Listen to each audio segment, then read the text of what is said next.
नमस्कार दोस्तों, आज हम लोग बात करेंगे मसल सिस्टम पे। आपको मसल सिस्टम समझ नहीं आता? कोई बात नहीं, आइए समझा देंगे। तो हम लोग समझते हैं कि what is muscle. Muscle is a bundle of the fibre tissue. जो हमारा मसल्स होता है ये फाइबर टिश्यू का बंडल होता है। अगर उसके अंदर कैपेसिटी है कॉन्ट्रैक्ट करने का, अगर उसके अंदर कैपेसिटी है मूवमेंट करने का, अगर उसके अंदर कैपेसिटी है पोजीशन को चेंज करने का, तो उसको ही हम लोग बोलते हैं मसल।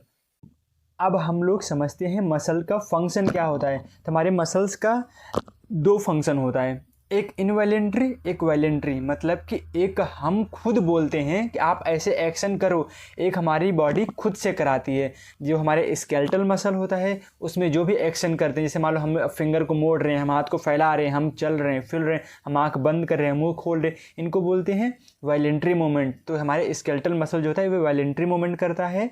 अब हमारा एक होता है इनवॉलेंट्री एक्शन। तो इनवॉलेंट्री एक्शन वो होता है जिस पे हमारा कोई कंट्रोल नहीं होता है। जैसे हमारा हार्ट है, उसका काम है ब्लड को पंप करना, हम बोले न बोले फिर भी ऑटोमेटिक वो पंपिंग करेगा। जैसे कि हम खाना खा रहे हैं और उसके अंदर भी इनवॉलेंट्री मूवमेंट होता है, मतलब कि हम बोले न बोले हमारी बॉडी उसको डाइजेस्ट करेगा। तो मसल्स का दो एक्शन होता है, एक इनवॉलेंट्री एक वॉलेंट्री। और अगर समझे कि मसल्स का रोल क्या है तो सिंपल है। अगर हम आपसे बात कर रहे हैं, हम चल फिर रहे हैं, हम कुछ भी एक्टिविटी कर रहे हैं तो हमारा मसल ही कराता है। अगर हमारा मसल्स नहीं होता तो हम कोई भी एक्टिविटी नहीं कर पाते। आपको मसल्स का टाइप नहीं पता है? कोई बात नहीं, आइए समझा देंगे। तो ये जो हमारा 3 टाइप का मसल्स होता है, इन सारे मसल्स के अंदर प्रोटीन के बंडल होते हैं और इन्हीं बंडल की वजह से हमारा मसल्स क्या करता है, सिकुड़ता है यानी कॉन्ट्रैक्शन करता है। और हमारा मसल्स रिलैक्स पोजीशन में जाता है या रिलैक्सेशन करता है।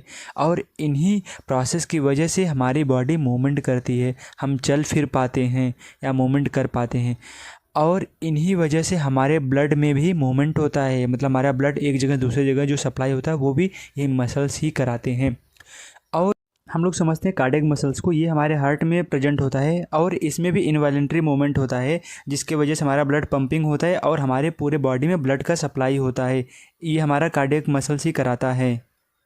हम लोग समझते हैं स्मूथ मसल्स को। स्मूथ मसल्स इस प्रेजेंट बॉडी कैविटी, जैसे हमारा स्टमक हो गया, small intestine, large intestine, urinary bladder, blood vessels, trachea, bronchi. तो इसमें क्या होता है, हमारे स्मूथ मसल्स में इनवॉलेंट्री मूवमेंट होता है। मतलब जैसे हमारा खाना है वो खुद से डाइजेस्ट हो रहा है, मतलब मैं चाहूँ ना चाहूँ फिर भी होगा।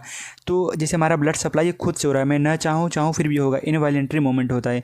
जैसे कि हम क्या करते हैं, हम खाना खाते हैं तो हमारा खाना क्या होता है, तो हमारा खाना जो होता है हमारे फैलिंग से हो करके जो डाइजेशन के लिए पूरा प्रोसेस होता है ये हमारा स्मूथ मसल से कराता है। अब हम लोग समझते हैं स्केलेटल मसल क्या होता है। तो स्केलेटल मसल में हमारे वॉलेंट्री मूवमेंट होता है, मतलब इसमें हम जो भी मूवमेंट करते हैं इस पे हमारा कंट्रोल होता है। जैसे कि हम कुछ भी एक्सरसाइज कर रहे हैं या कोई भी जिम कर रहे हैं, कोई भी एक्टिविटी कर रहे हैं, ये हमारे स्केलेटल मसल्स कराता है। और हमारे स्केलेटल मसल्स का नंबर हमारे बॉडी में बहुत ज़्यादा होता है। हमारे बॉडी में 640 स्केलेटल मसल होता है और हमारे बॉडी के वजन में इसका 40% योगदान होता है। तो हमारे स्केलेटल मसल जो होता है हमारे मोमेंट में, चलने फिरने में, जितना ये भी एक्टिविटी होता है ये हमारा स्केलेटल मसल ही कराता है। जितना भी हमारे बॉडी का कुछ भी एक्टिविटी, उठना बैठना डेली रूटीन का, ये हमारे स्केलेटल मसल कराता है। तो हम लोग मसल्स क्या होता है उसको समझ गए, मसल्स के टाइप को समझ गए, मसल्स का रोल क्या होता है हमारे बॉडी में उसको समझ गए। फिर भी आप लोगों को अगर कुछ भी डाउट है तो आप कमेंट कर सकते हो। उम्मीद करता हूँ आपको वीडियो पसंद आया होगा। Thank you so much, bye bye.